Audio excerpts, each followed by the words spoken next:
Sekarang topik pertama, agama dan kepercayaan dibincangkan.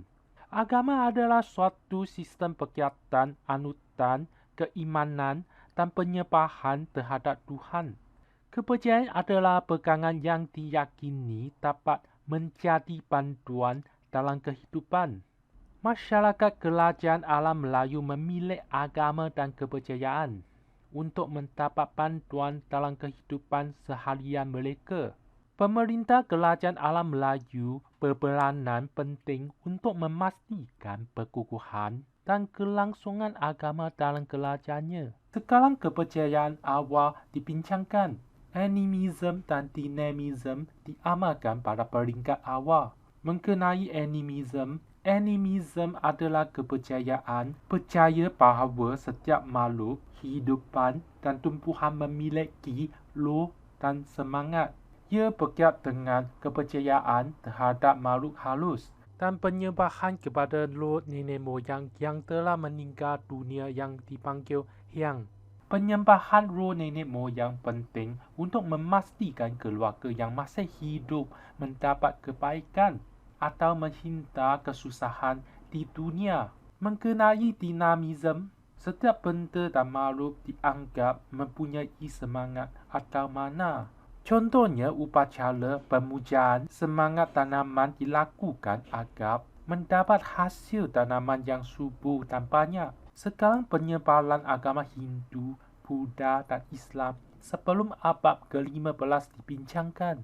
Agama Hindu dan Buddha tersebar sebelum Masihi dan mempengaruhi kehidupan masyarakat kerajaan alam Melayu. Agama Islam tiba di alam Melayu mulai abad ke-7 dan diamalkan dalam kerajaan Melayu seperti Champa, Majapahit, Kedah Tua dan Pasai.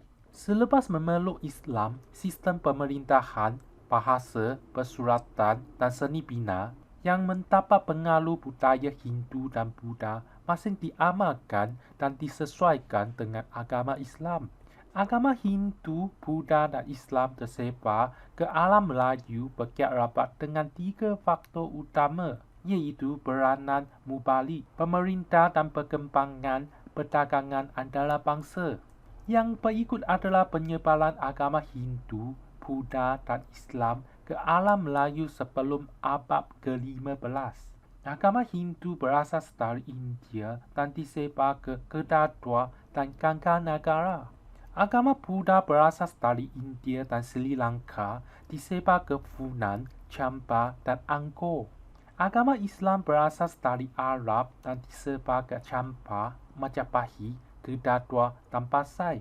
Sekarang perkembangan agama di alam Melayu dibincangkan.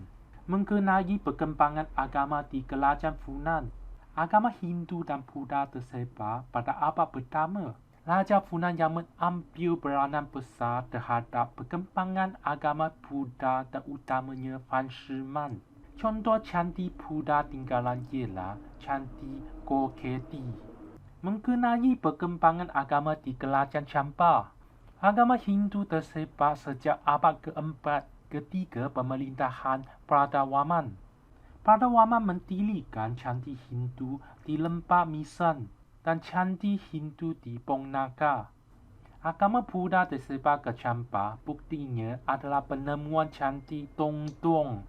Agama Islam tersebar ke Champa, buktinya adalah penemuan batu pesulap bertarikh 1035. Pada abad ke-14 semasa pemerintahan Sultan Zainal Abidin, agama Islam dapat tersebar luas dari Champa. Mengenai perkembangan agama di kerajaan Angkor, agama Hindu menjadi anutan utama sejak kerajaan ini diasaskan.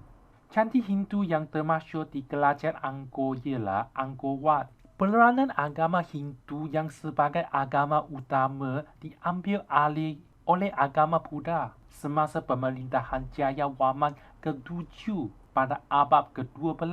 Mengenai perkembangan agama di kerajaan Sriwijaya, kerajaan Sriwijaya menjadi pusat kegiatan agama Buddha sejak abad ke-7.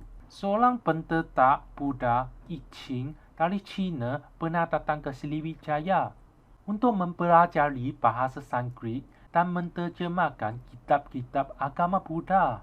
Perkembangan agama Buddha di Sriwijaya dapat dibuktikan melalui candi Buddha tinggalan, iaitu Candi Muara Jambi, Candi Paha, dan Candi Muara Takus. Mengenai perkembangan agama di Kerajaan Majapahit, agama Hindu dan Buddha berkembang serentak di Majapahit. Hamyang Uluk telah menyatukan aliran dalam agama Hindu dan Buddha yang dipanggil Tripasa pada abad ke-14. Candi tinggalan yang dapat membuktikan perkembangan agama Hindu dan Buddha di Majapahit ialah Candi Jambung, Candi Suku, dan Candi Perahu. Kemudian pada abad ke-14, agama Islam tersebar ke Majapahit. Perkembangan agama Islam di Majapahit dapat dibuktikan dengan terdapat seorang pengawal kerajaan Ming beragama Islam dilantik sebagai wakil tetap di Majapahit. Bukti kedua ialah Gan Eng Chow, seorang pengawal yang beragama Islam juga pernah dilantik sebagai ketua gaun Cina di Tuban, iaitu kota pelabuhan Majapahit.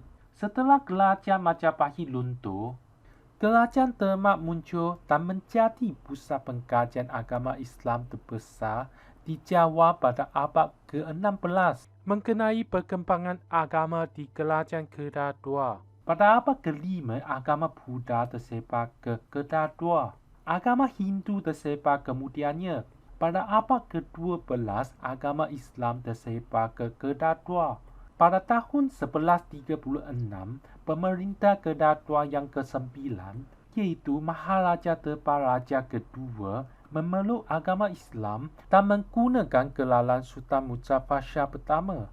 Mengenai perkembangan agama di Kerajaan Gangganagara. Di Kerajaan Gangganagara, agama Buddha adalah agama utama. Perkembangan agama Buddha di Gangganagara dapat dibuktikan melalui penemuan arca-arca Buddha di Lembah Kinta, patung Buddha Avalokitewara di Bito, Perak.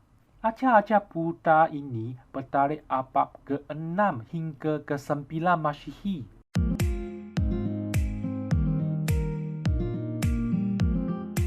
Terima kasih kerana menonton video saya. Tolonglah share video ini kepada mereka yang memerlukannya. Jangan lupa memberi sokongan dengan subscribe channel saya. Sokongan anda adalah motivasi untuk saya meneruskan kerja penghasilan video. 感谢您的观看，请您把视频分享给有需要的人。同时，别忘了通过订阅来支持我的频道。您的订阅是我继续制作视频的动力。